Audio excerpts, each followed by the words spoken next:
Hello મિત્રો, MI કિસાન ચેનલમાં આપનું સ્વાગત છે। આજે મિત્રો આપણે મારા પોતાના ફાર્મ ઉપર 15 નંબર પપૈયાની જે જાત વાયેલી છે તેનું આપણે નિરીક્ષણ કરીએ। 15 નંબર પપૈયાની જાત આ પ્લાન્ટ હું મહારાષ્ટ્રથી લાવેલો। એની રોપણીની તારીખ 10/3/2025 છે। આ પ્લાન્ટમાં એક ખાસિયત છે કે આનું ફ્રૂટિંગ બહુ લેટ આવે છે। તાઇવાન જે વેરાયટી હોય એમાં વહેલું ફ્રૂટિંગ આવે, આનું ફ્રૂટિંગ થોડું લેટ આવે। હવે પાયાનામાં વાત કરું તો આમાં છાણિયું કમ્પોસ્ટ ખાતર બેડમાં મેં ભર્યું હતું। ત્યાર પછી જ્યારે રોપણી કરી ત્યારે જ્યાં માર્કિંગ કર્યું હતું મેં ત્યાં આગળ વર્મી કમ્પોસ્ટ એક મુઠ્ઠી ભરીને નાખીને પછી પ્લાન્ટની રોપણી કરેલી। ત્યારબાદ એમાં 1 મહિનાના પ્લાન્ટ થયા ત્યાર પછી મેં બારીક સટ ચડાવવાનું ચાલુ કરેલું। 1 થી 1.5 મહિના સુધી બારીક સટનું ડ્રિન્ચિંગ કરવાનું ચાલુ રાખેલું।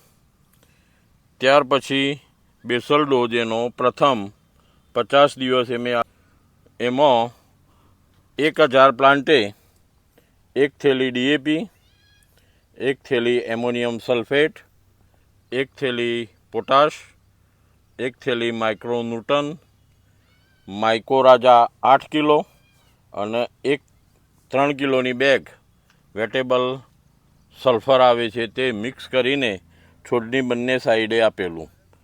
અમે પપૈયાના પાકમાં દર 60 દિવસે બેસલ ડોઝ આપીએ છીએ। મિત્રો, પપૈયાનો પાક જો તમને સાદી ભાષામાં કહું ને તો DAPની 5 થેલી ખાય, 5 થેલી પોટાશ ખાય, 5 થેલી સલ્ફેટ ખાય, એટલે 5 વખત તમારે બેસલ ડોઝ આપવો પડે। 5 વખત બેસલ ડોઝ આલો તો જ પપૈયાનું તમે વજન લઈ શકો। 1-2 વખત ખાતર બેસલ ડોઝમાં આપ્યા પછી એમાં તમે ઉત્પાદન ન મેળવી શકો। અમે તો દર 60 દિવસે બેસલ ડોઝ આપી જ દઈએ છીએ અને વચ્ચે વચ્ચે એમોનિયમ સલ્ફેટ અને પોટાશ આ 2 ખાતરો ડ્રીપ મારફતે આપતા રહીએ છીએ। તમે મારી વાડીમાં જુઓ, આગળના છોડ પણ હું તમને બતાવું, બધા પર એક ધારું ફ્લાવરિંગ, એક ધારું ફ્રૂટિંગ તમને દેખાશે। જુઓ, આ ટાઈપનું ફ્રૂટિંગ મારા દરેક છોડમાં લાગેલું છે, તમે જોઈ શકો છો।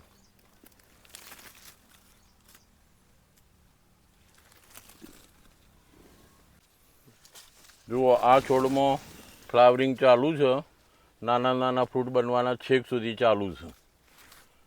આમાં મિત્રો એક તો ફોસ્ફરિક એસિડ તમારા એકરે 1 કિલો પ્રમાણે આપતા રહેવું, સલ્ફર એ પણ આપી શકાય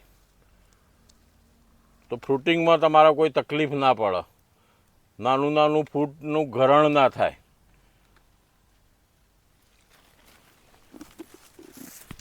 પંદર નંબરમાં ફ્રૂટિંગ તાઇવાનની કમ્પેરમાં બહુ જ આવે છે, પણ આની સાઈઝ 2 કિલો 2.5 કિલોથી મોટી થાય ના। ખાવામાં બિલકુલ મીઠું અને બજારમાં વેપારમાં પણ કોઈ તકલીફ પડતી નથી। આમાં તમે જોઈ શકો છો, આ છોડ પર જુઓ તમે 3 પપૈયા લાગેલા છે એક ડાળી પર।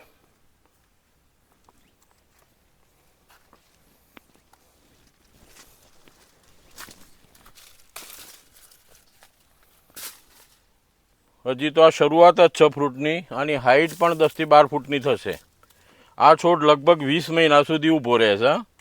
ગઈ સાલના 15 નંબરના અમે જે વાવેતર માર્ચ મહિનામાં કર્યું હતું એ પ્લાન્ટ 15 દિવસ પહેલાં જ અમે રોટોવેટર માર્યું।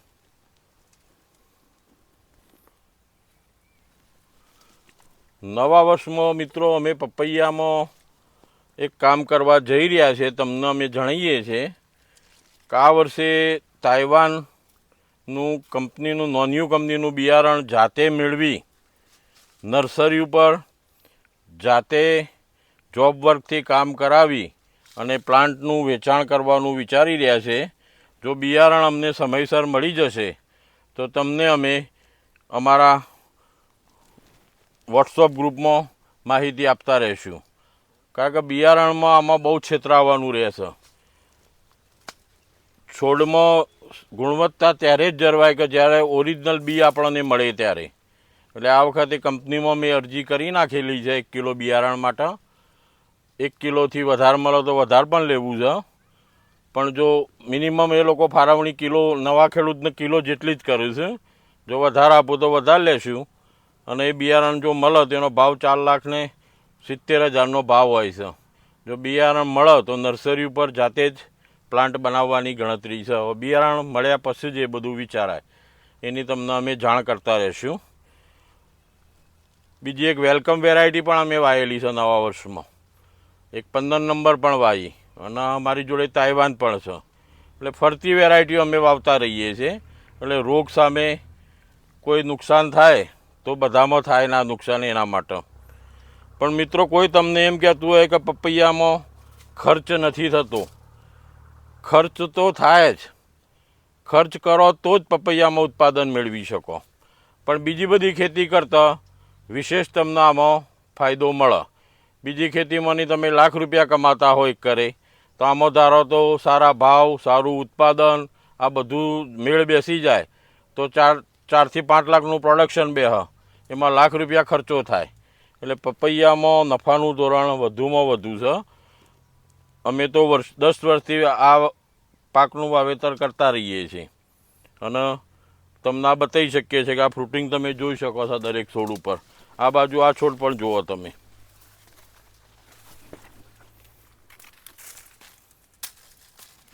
દરેક છોડ ઉપર ફ્રૂટિંગ લગભગ સરખું જ છે. અમુકમાં થોડું લેટ આવે છે, પણ એ પ્લાન્ટેશન કદાચ ખાતા પર્યા હશે તો લેટ વાવેતર થયું છે. સામેનો છોડ પણ તમે જોઈ શકો છો. લગભગ મહિનાના અંદરના ભાગમાં આમાં પટ્ટી આવી જશે. ઉતારવા લાયક આ નીચેના ફળ તૈયાર થઈ જશે. સાઈઝ આની 2 કિલો જ થાય, 2 કિલોથી વિશેષ ના થાય, પણ ફ્રૂટની નંબર વધુમાં વધુ આવે. આ બાજુ એક છોડ છે, એ પણ જોઈ શકો છો તમે.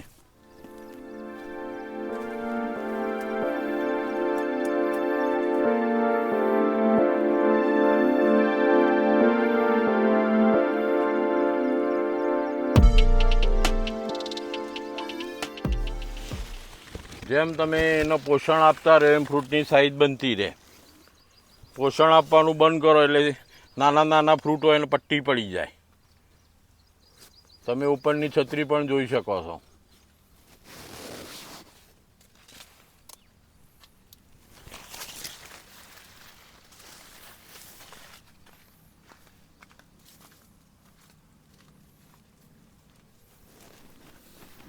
ઘણા મિત્રો એમ કહે છે કે પપૈયાના પત્તા પીળા પડી જાય છે. જેમ ફ્રૂટ બેસે એમ આવા દંડા નીકળતા રહી. જો આ દંડા નીકળ્યું છે ને નીકળતા રહી, નીચેના પત્તા નીકળતા જ રહી, ઉપર પાછી છત્રી ચાલુ રહે.